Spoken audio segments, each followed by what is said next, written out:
credit to them. I thought they played great start to finish. They were serving really great in the first set, and returned a very good game. We got down an early break, but I think we just stuck with it.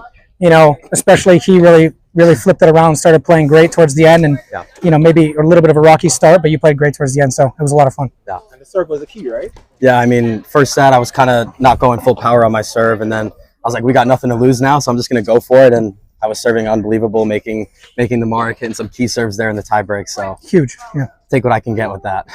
I felt like we played well.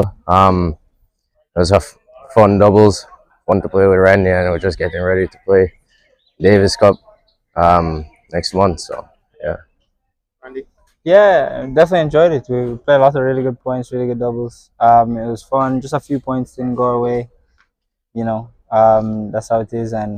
But overall, we served well, some good returns. It was really enjoyable.